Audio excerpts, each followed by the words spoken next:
Hello and welcome, everyone. My name is Dane Menke. I am the Digital Marketing Manager here at Regenesis and Land Science. Before we get started, I have just a few administrative items to cover. Since we're trying to keep this under an hour, today's presentation will be conducted with the audience audio settings on mute. This will minimize unwanted background noise from the large number of participants joining us today. If the webinar or audio quality degrades, please try refreshing your browser. If that does not fix the issue, please disconnect and repeat the original login steps to rejoin the webcast. If you have a question, we encourage you to ask it using the question feature located on the webinar panel. We'll collect your questions and do our best to answer them at the end of the presentation. If we do not address your question, someone will make an effort to follow up with you after the webinar. We are recording this webinar, and a link to the recording will be emailed to you once it is available. In order to continue to sponsor events that are of value and worthy of your time, we will be sending out a brief survey following the webinar to get your feedback. Today's webinar will focus on proven strategies for saving money using in situ colloidal remediation technologies. With that, I'd like to introduce our presenters for today. We are pleased to have with us Matt Burns. Matt Burns is an engineer with a chemistry and microbiology background. He is a senior vice president and technical fellow within the WSP Earth and Environment Practice, and currently the national director and global practice area network leader for emerging contaminants. He brings more than 30 years of practical experience in chemical and microbial process to assist local teams with challenging investigation and remediation projects in the US and across the globe. He is a frequent author and lecturer on innovative investigation and remediation techniques to address metals, petroleum hydrocarbons, chlorinated VOCs, and emerging contaminants such as PFAS. We're also pleased to have with us today Maureen Dooley, Vice President, Industrial Sector at Regenesis. Maureen Dooley has over 25 years of experience in many aspects of the remediation industry, including project management, research and development, senior technical oversight, remedial design, and laboratory management. In her current role at Regenesis, she provides technical leadership for complex soil and groundwater remediation projects, including PFAS groundwater contamination treatment, throughout North America, as well as remediation design, strategy, and business development. All right, that concludes our introduction. So now I will hand things over to Maureen Dooley to get us started. Well, thank you, Dane. And as always, I appreciate the opportunity to co-present with Matt Burns today. And as Dane mentioned, the title of our talk today is Proven Strategies for Saving Money Using In Situ Colloidal Remediation Technologies. So a little backstory on this topic and how we came about to having this as our topic today. So Matt and I were have presented before, and we were thinking, what might be a topic, for this particular presentation. And one of the first things we thought was, okay, let's not talk about PFAS. But then we got thinking, we had made a presentation around 2020, and what we were talking about were a couple of projects. They were at industrial sites, and they're chlorinated solvents. And this was one where in situ was chosen over a traditional groundwater extraction sort of technology. And we evaluated what site conditions were, results at that time. And we thought it would be really a nice idea to go back and look at that project and see where they are today. Were we able to meet those site objectives, and were we able to realize some of the cost savings? So that's really what we're going to talk about today, are a couple of projects that we were involved with that go back to 2017. An ebook was prepared by Regenesis that details a lot of the information, so we may refer back to that over the course of the presentation. So to get started, of course, I'm with Regenesis.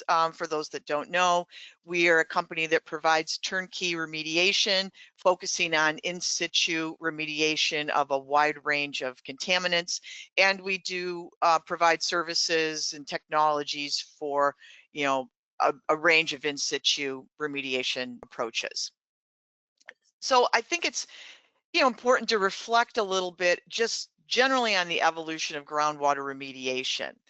And in doing so, thinking back and going back to the 80s, which sadly I can have direct experience with, Many of the approaches were physical removal. And so a lot of that really had to do, we were stealing a lot of oil patch technologies and starting to apply that to environmental contaminants. So that's excavation, groundwater extraction. But what happened is we started moving into the 90s. Some of these technologies were not necessarily getting the results we needed in a timely fashion. And so a lot of research started in the 90s and a lot of focus on bioremediation. Maybe there were combinations of, physical methods like a biosparge, air sparge to get bio plus physical removal. And then you also had this transition into a lot of biology chemistries that were focused on complete in situ application like bioremediation or in situ chemical oxidation or reduction. And I think by the time we got into the 2000s, many of these in situ approaches had been proven, used almost as best practices in many cases for many contaminant groups.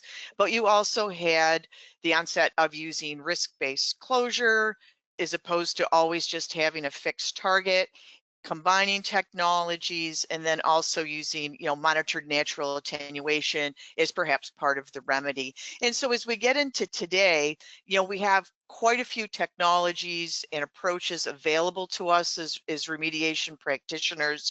We don't always have to get to 100% removal.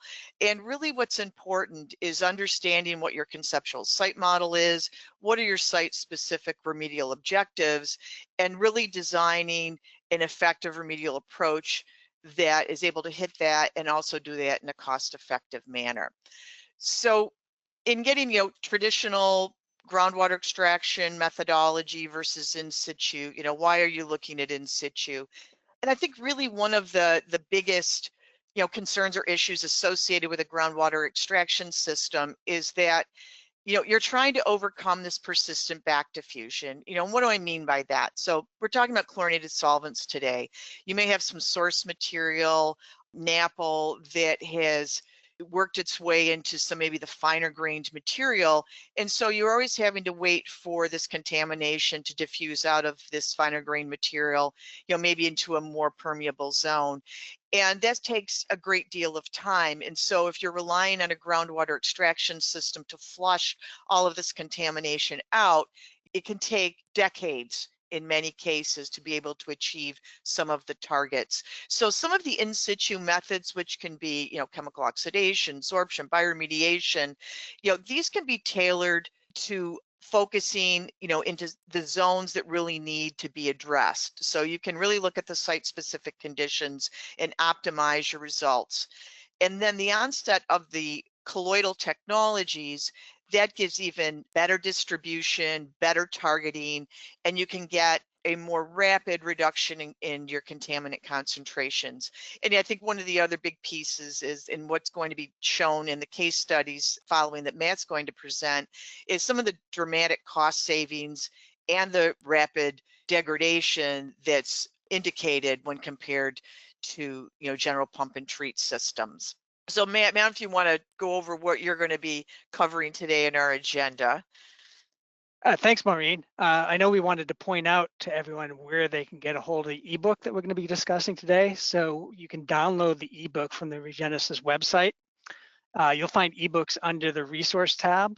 You'll have to scroll down quite a bit to get to the business case ebook. I mean, I think it's in chronological order, and this one was published in 2019, 2020 timeframe, so it's a little bit of a scroll. But from the title of the ebook and the images you can see here, you get the feel for what's in this ebook. There's a few case studies. All of them are very complex sites where hydraulic containment would often be considered the presumptive remedy. But hydraulic containment it can be very effective, but it can also be very costly. So the ebook presents an economic and technical rationale for selecting an in situ barrier technology over that presumptive pump and treat remedy. When drafting the ebook, the technical efficacy was developed nearly contemporaneously with the economic analysis. So maybe there was a couple years of data available to demonstrate back in 2019 when we were writing this ebook, But Maureen and I thought, hey, this is a great opportunity to give an update. It's like, how did reality really track with the efficacy assumptions and cost projections? Yeah, that would make a great presentation. So you'll see from our agenda, it's very simple. We've already covered the introduction. The ebook started with a couple pages on new technologies. So I think we should do the same here, Maureen. Let's before we move on to the case studies. So here's the second page of that ebook. So Maureen, what notable developments have you seen have gained traction since the time frame when we published this ebook? Yeah, I think that's interesting, Matt, because when we were talking about this, it was what did we have available then and what is different now, and it's something that we can address even later on. Is there anything we might have done different? And what I want to show is, since we're focused on chlorinated solvents, what are the reagents that we were considering for this particular barrier. So in this case, we're looking at the colloidal group, and that's PlumeStop or sulfadated ZVI. Now we have something newer now in Aquafix, but at the time we used HRC as the our original HRC as our electron donor for this particular project.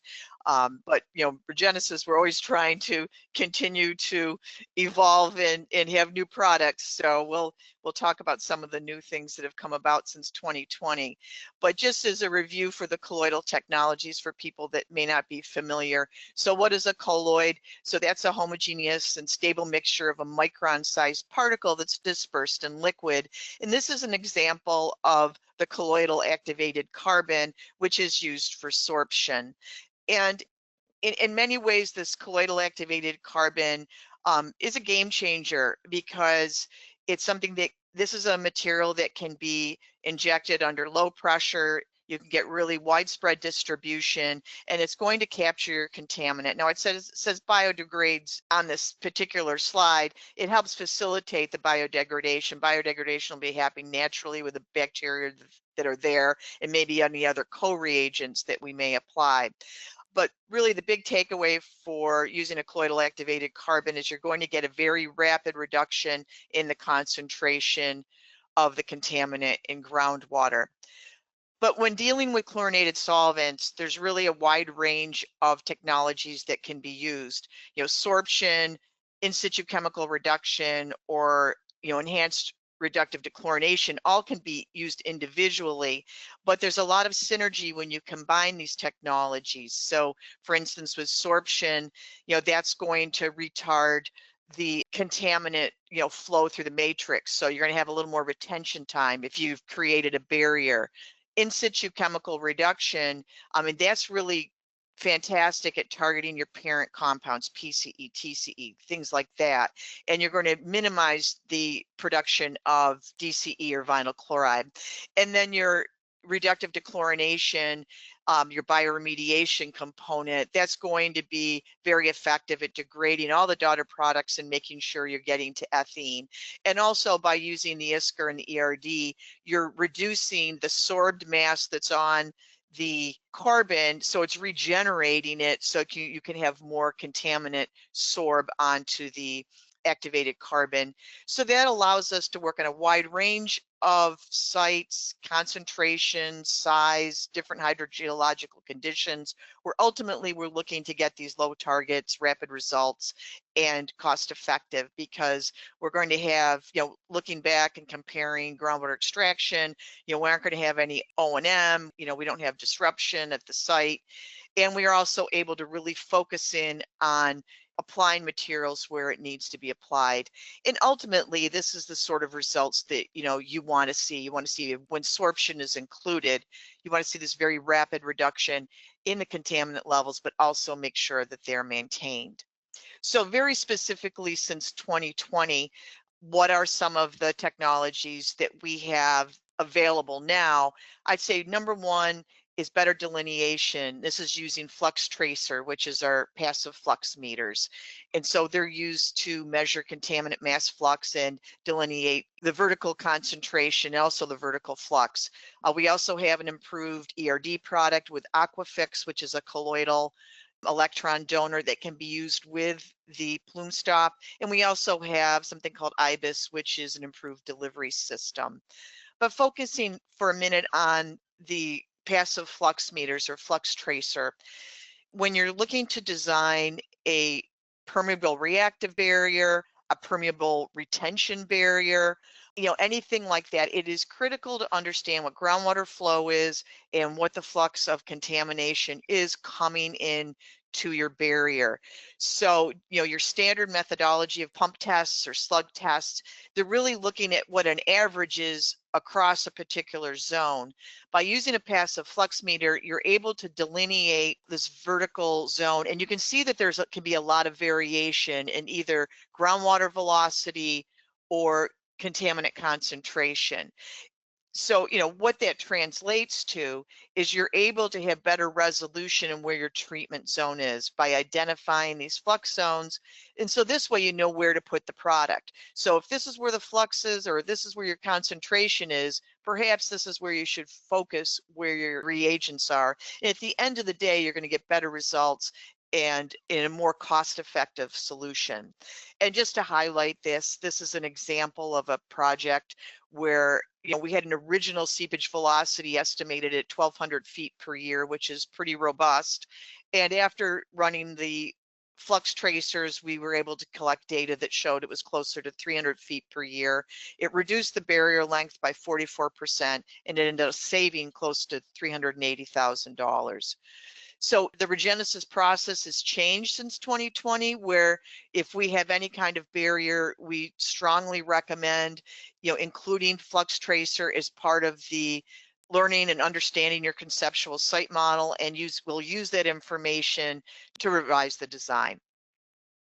The other technology I want to highlight is our Aquafix. So this is a long-term solid colloidal organic suspension. So this is used for enhanced bioremediation. You can inject this under low pressure and you can have longevity of up to 10 years. And this is something that can be combined directly with the PlumeStop or the colloidal activated carbon. It is not going to interfere with sorption at all, and you still are going to get, the enhanced degradation. And then the other new technology we have is our inline blending injection system. And why this is important is, we don't have to have the mixing tank. We can just plug right into the IBIS system, dial in what reagent blend we need for a particular zone. And so that again gives us, more accurate dosing and more rapid application. So these new technologies, in situ technologies, when comparing it to groundwater extraction or pump and treat, what we've seen is you can have substantial cost savings, can be up to a third. But at this point, I want to turn it over to Matt, and he's going to get into the details of some of the case studies that were highlighted in the ebook that we referenced. Thanks, Maureen. I have a few technologies that I think are notable to this audience. They're not new, meaning that they were around before 2019, but they were underutilized then, and I think they're still underutilized. So the first is the microbial insights in situ microcosm. These are low-cost experiments that are set up within impacted monitoring wells. They allow for testing of remedial amendments to prove efficacy of stimulating targeted degradation pathways. They're low cost and invaluable, especially when you're trying to demonstrate degradation along novel pathways. I use them frequently. You can find additional information on in situ microcosms at the Microbial Insights website, microbe.com. Stable isotope probing, the next one over there on the right, is a subset of in situ microcosm testing possibilities that can definitively demonstrate degradation of contaminants used as electron donors. With this technology, a stable isotope labeled contaminant is baited within the loaded ISM, so they're loaded with degradation stimulants. So if the contaminant is degraded, the label is traced into the microbes as they reproduce and incorporate the carbon from the contaminant, or into carbon dioxide, the product, the microbe respiring the contaminant. The third, 14C assays developed by David Friedman at Clemson. 14C assays are performed in the lab where labeled contaminants are traced to degradation products. They also provide definitive proof and even rates of degradation if its occurring occurs. They are ideal for demonstrating activity along the novel pathways, like reduction caused by native ferrous irons or co-metabolic oxidation of chlorinateds.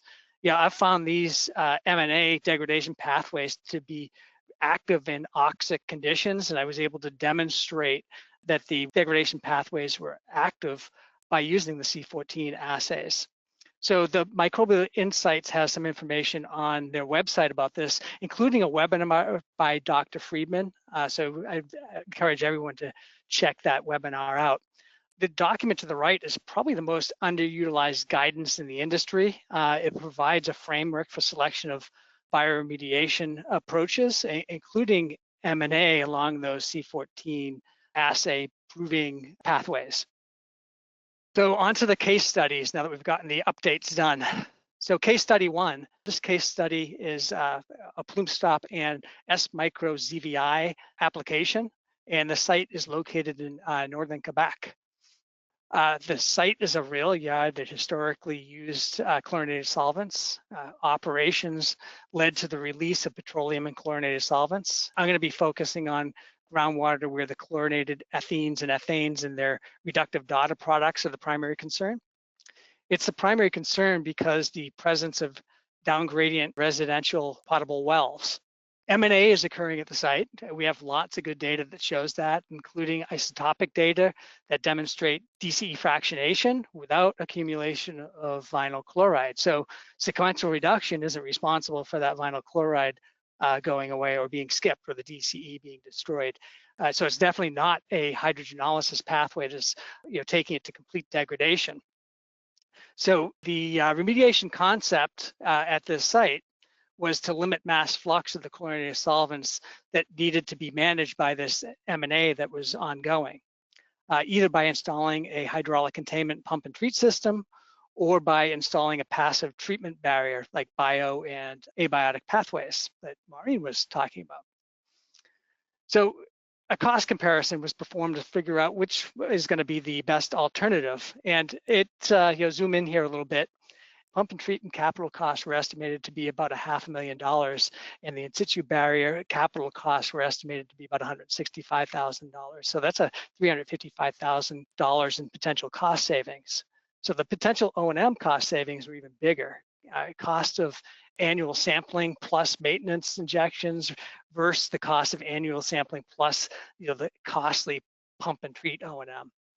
So in total, the potential savings offered by the in situ approach were about $1 million. So we decided to recommend to our client a large pilot test, and they commissioned it. So let's talk about this pilot test. The site had been investigated for years, and there's nowhere near enough time to go through the level of information that we have. But one of the key pieces of information was something that Maureen mentioned earlier, the MIP investigation to precisely identify the conductive flow zones and where the mass was located. Specific findings of that survey included the bulk of the VOC mass was limited to these really narrow interbedded transmissive zones and the heterogeneous silt that was present. So there was a little bit of a sandy zone and a siltier aquifer. And the plume was relatively narrow, as you can see in the image in the logbook. Anyhow, this is where we decided to perform the big pilot test, is this area right over here in red. Here I zoomed in on the pilot area to show the injection and monitoring well layout. You can see the red MIP points and the green direct push pilot injection points and the 4 monitoring wells installed to assess performance of the pilot. 2 points in the treatment zone and 1 point up gradient and 1 point down gradient. Here's a photo of the injection point layout.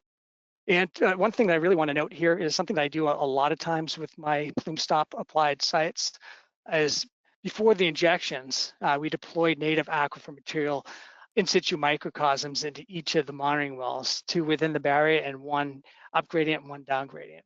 Here are some of the photos of the ISMs you can see in this image. We took aquifer material that had been dried out and placed it into 1-inch a screen casing. And then we deployed that native aquifer material that had been dried out into each well so that they could be collected discreetly. Again, these native aquifer material ISMs were deployed a few days before the amendment injections were made. The goal of the ISM samplers was to quantify the degradation on the PlumeStop particle because sorption will limit our ability to assess degradation from the aqueous phase samples alone. So we're going to put this native aquifer material back into the aquifer, allow it to be exposed to the PlumeStop, collect the ISMs, and run soil analysis on the ISMs. So moving into the implementation, here are the amendment application statistics. We applied PlumeStop, what is now called MicroZVI, I think, HRC primer, HRC, and a bioaugment. Overall, the application went well, considering it was a wintry time in early November up in northern Quebec. Minimal applied pressure was needed, although we did see some back pressure following the injections. So we were slow removing the rods, but normal stuff. We also saw immediate indications of the distribution of the amendments and geochemical shifts observed in the 2 monitoring wells located within the barrier. Footprint of the amendment distribution and expected geochemical changes in response to the amendment are shown here. The heat map columns show rounds of observations, one during injection, which includes visual and field parameter observations, and one 10 months after the application with a more comprehensive analytical list. The green shows changes consistent with delivery, like the water turned black, the same color as PlumeStop. Yellow indicates moderate changes, and red, really no changes at all. For example, the top row is visual observation of the amendment. It's green within the application area and yellow to red, indicating little to no presence in the upgradient and downgradient wells.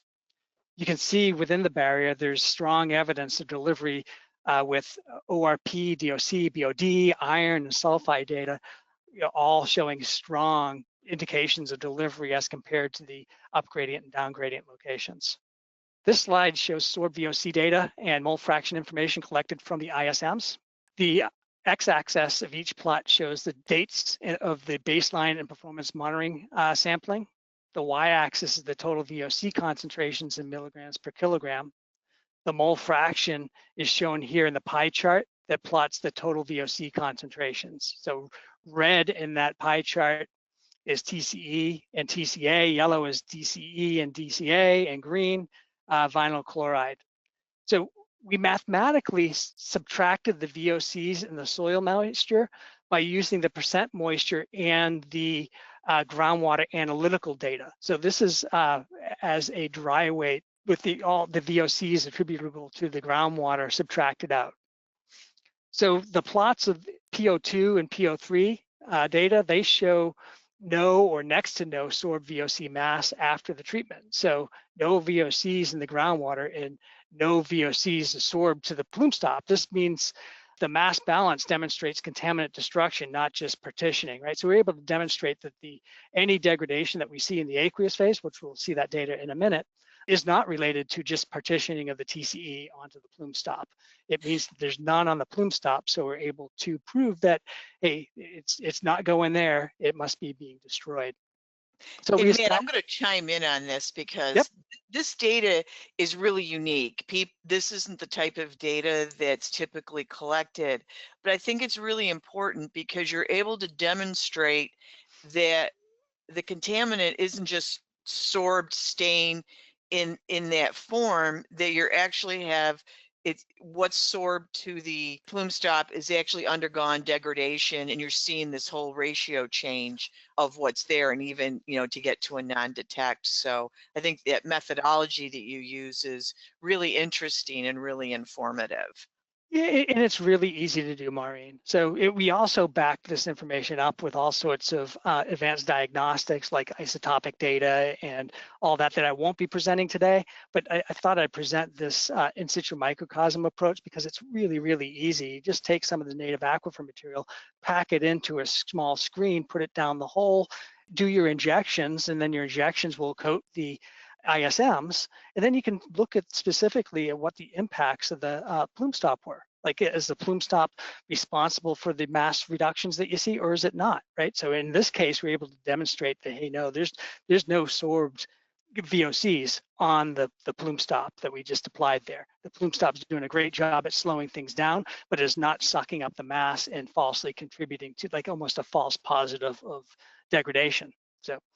So I guess at this point, right, we established that we delivered the amendment successfully, right? Those heat maps were great. The geochemical parameters look like everything was distributed as intended within PO3 and PO2. And at least initially, we showed that the VOCs were not simply partitioning into the sorb phase. So let's take a look back at those heat maps, updated with the more recent groundwater data. So this actually looks pretty good. So look at the data from PO3 and PO2. There's still a lot of green and some yellow in those plots. So looking pretty good, and not so good in PO1 and PO4, right? The upgradient and downgradient wells, they look pretty consistent, not much stimulation going on. But we can see some problems developing, right? So it looks like there could be some more donor. If you take a look at where it says E donor on the row, that's the bottom parameter in that favorable conditions, they're starting to get a little yellow and red. So there can be some more donor added. And the pH went outside of the optimal range for dihalocoides in PO2. So spotting some issues. For now, what really matters though is the treatment efficiency within the barrier, right? So this is the real data. The plots have the same setup as we presented for the soil, but the ethene and ethane info has been added and is plotted in blue. So overall, the barrier has been working well. More recently, the impact of pH and PO2 data is apparent. You can see a bit of an uptick there in the VOC concentrations, and even the changing ratio of daughter products. So rather than have all those ethanes in there, we're seeing some, it looks like a little bit of DCE stall, which is kind of expected after 8 years following application of all those amendments. PO3 looks great. There might be a slight uptick in total VOC concentrations, but that's expected. The microbes are a little bit hungry, but the concentrations are very, very low within the barrier, right, which is our objective. So through year 8, I think it's safe to say that the cost savings have been realized overall that we had predicted back in 2019. I won't include any additional savings due to kind of skipping the planned 2021 maintenance injections that are shown on the table here. Those injections probably should have been made. But overall, we demonstrated the concept that our in situ treatment would be both effective and cost efficient. And early on, our client was very happy about this. And I know we're running out of time, so I'll just quickly go through very quick synopsis of the second case study, the economic analysis. This site was a full-scale application to treat a very large plume in fractured bedrock, and we treated it in several different transects, the barriers that we installed. Again, this was a very similar mixture, a cocktail that we used that involved PlumeStop and a stimulation of biodegradation. And we also did some in situ formation, a biogeochemical formation of ferrous iron in here. This would be a topic all on its own. But this past summer, in this case, we actually performed our first maintenance injections as we started to see the performance flag a little bit. So since those injections, the maintenance injections to add more donor, and we actually added some more pH buffer in here as well, the performance or the efficacy has picked right back up, and we're seeing great treatment within each of those transects. So I guess the one thing that I say we were off a little bit with respect to the cost estimate is that we had put in $200,000 for every other year for maintenance injections here. And that was due primarily to site conditions. The groundwater was flowing pretty fast through those fractures, and we weren't sure we were going to be able to hold up the electron donor within there very well. But the performance monitoring data, which we consistently collected at this site, didn't show problems until 2024. So that's why we did the 2025 application. So I think it turns out that we do not need injections as frequently as initially planned. So the estimated net savings of about $1.4 million is probably a little bit underestimated as compared to what reality is going to bring. And with that, I want to ask Maureen just for a little bit of input. And I think this is an ideal situation where the new electron donor might even provide even a further extended longevity. Yeah, I mean, that's exactly, because this new donor can be used with the PlumeStop, because the PlumeStop and the activated carbon, that still is maintained. And so we could very easily apply that, and that's going to have a lot more longevity. You can be looking at 8 to 10 years. So we used a shorter acting electron donor initially. So this, could certainly expand it beyond what you observed, from after your initial injections using the Aquafix. Yeah, I'm excited to use it. Unfortunately, so this was probably designed in 2003 and got the approval, and it was a little late to use the new donor, but I'm looking forward to using it. I haven't used it yet, but I'm very intrigued, and I think from these past 2 case studies you can see the benefits of not having to go out and do those maintenance injections as frequently. So yeah, I'm looking forward to using it. Well, Matt, I want to thank you for sharing this new information and giving us an update on these 2 case studies.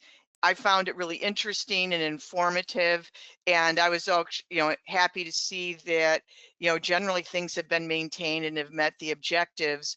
And I think with some of the new tools that we have now, we can, keep these going in an even more cost-effective way in the future. Yeah, thanks, Maureen. I appreciate the opportunity to present these case studies, and obviously it's tough to fit everything into an hour. So, please reach out to me or Maureen if you have any additional questions. But I think Dane has some questions teed up for us. All right, yes, thank you very much, Matt. So yes, let's shift into the question and answer portion of the webcast. Before we do that, just a couple of quick reminders. First, we will be sending out a brief survey after the webinar. We really appreciate your feedback, so please take a minute to let us know how we did. And also, you will receive an email with the recording as soon as it is available. All right, so let's circle back to the questions here. So here's the first question. It is, what would you change if you started the project now? Yeah, I think that one's almost a no-brainer. So I think there would be some minor tweaks, like as far as you're using the long-term donor, and maybe a little bit different pH buffer strategy. But I'm pretty happy overall about the way these 2 projects were implemented initially. So there would be some changes, but nothing major. And there's stuff that we hope to rectify during the maintenance injections. Yeah, just from my perspective, it's interesting. Like I talked a lot about Flux Tracer, because you had the MIP data for the Quebec site, that was probably sufficient, for what we had. Maybe that would have given us a little more information, but you had the MIP data, which was very useful. I think, using something like Aquafix, some of our designs now probably use a little higher dose of the PlumeStop, but I think clearly the dose we used in these 2 sites and these 2 projects were sufficient. So I would concur, probably wouldn't be, maybe just some minor tweaks here and there. Yeah, I like I don't even mind the dose of PlumeStop that we used. I look at PlumeStop as just slowing down the flow of contaminants, right? It doesn't completely stop it, but it retains it well enough, especially in a high flow environment, that you can have that microbial consortium act on the contaminant within that specific area. So maybe tweaks, that's why I bring up minor tweaks. So maybe minor tweaks in just about everything, but nothing major. All right, so let's see here. Next question. Do you plan to address the low pH in groundwater? Yes, so there's each of those sites had 2 different types of pH problems. For some reason that I haven't fully gotten to the bottom of, the pH at the Quebec site was actually elevated. So it started out in the normal zone and became elevated. And I don't think it had to do with the distribution of the iron, right? Iron can tend to increase pHs a little bit. So I need to get to the bottom of that, but that should be a fairly easy fix by putting a little bit, maybe using a donor that has a little bit of acid in it, like the HRC primer would drop the pH a little bit. For the other site, the site 2, we had low pH problems, and that's going to be more persistent at the site. So yes, we did add more buffer during the recent maintenance injections there. And I think that's going to be a chronic problem that we have to face every time we do maintenance injections here, is add additional buffer.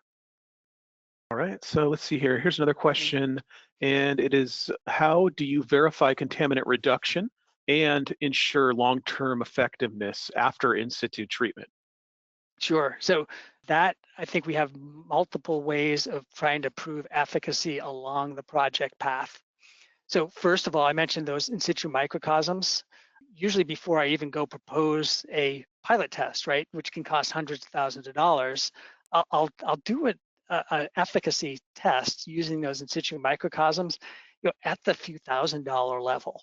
So and demonstrate that, hey, at least the degradation pathway that I'm intending to target or stimulate, I can stimulate it. And then move to the pilot test to make sure mainly you can get delivery in there and that works well, and you're taking another bite at the apple as far as demonstrating efficacy.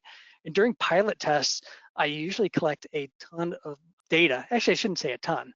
I collect some enhanced diagnostics. So I'll look at isotopic fractionation, or I'll collect the microbial DNA data. So I'm looking at that, and when it comes to doing the fractionation data, that definitely demonstrates that there is degradation going on or not. And then final, during the full scale, you don't really have to collect those advanced diagnostics as much. Maybe when you start to see an issue, you might collect them, but you've already demonstrated efficacy at the in situ microcosm level and at the pilot level. And if you're doing the same things in the full scale, you expect the same results at that point. So I only use the advanced diagnostics there when I see a hiccup or two, or maybe right before it's time for maintenance injections to verify that, yeah, the D-halicocoides abundance is a little low or something like that. So. All right, thanks, Matt. So let's see, the next question here is, how do you select and combine technologies, for example, sorption, ISCR, ERD, for a specific site? Maureen, do you want to take a stab at that one first? Sure, I'll start at that one. Yeah, I mean, it gets back to some of these like synergy questions, and when you first look at a site, what do I need, and do I need everything or just some of it? So the first place I start is I just want to see what the conditions are and what are the contaminant mix. So staying with chlorinated solvents, is it predominantly parent product, or do we have a lot of degradation? Do you have high concentration, or do I really need to hit a low level? So kind of working with those pieces will put this together. So for instance, if you have a site where it's predominantly parent product or in the higher concentration range, you certainly want to have the S-MicroZVI, bio component. Maybe we have sorption, maybe we don't, but that, you want that robust technology. If you're getting to the lower concentration, you definitely want sorption, or if you have high flux, you probably want sorption. So there's different, looking at these, myriad of conditions to see what fits best. But in a lot of ways, I've always said, if you include iron, things always go a little better. If you include the carbon, things always go a little bit better. And I guess the last point is, if you think you're going to have persistent DCE vinyl chloride, you certainly want to have the ERD component, because that's going to give you the best success in your ability to, get the complete degradation and maintain those conditions over the long term. Yeah, I like the way that you said things seem to go better with iron. I totally agree. And it turns out the synergies between bio and abiotic processes with iron are incredible. I mean, it lowers the ORP. A lot of the microbes that like to utilize iron as an electron acceptor, they produce B12, which D-halicocoides can't. And that's a cobalamin that's really needed by D-halicocoides, one of those micronutrients. So, I just learned something. Thank you. Yeah, no, I try to pay attention to the micronutrients and the macronutrients when we were doing design. So not just like, hey, am I adding enough donor and acceptor, but they pay attention to the micronutrients as well. Is there enough, the P and K, the nitrogen and phosphorus ratios, are those aligned with cell compositions? And of course, B12. And B12 is always a great one. And iron, I've never had a problem with B12 or having a stall that's unexplained. That's how you usually figure out if it's a B12 deficiency. I've never had one of those when I've included iron as a component. Oh, that's interesting. All right, thank you both. So let's see, here's another question. And it is, are you concerned about the results in the down gradient well for the rail site?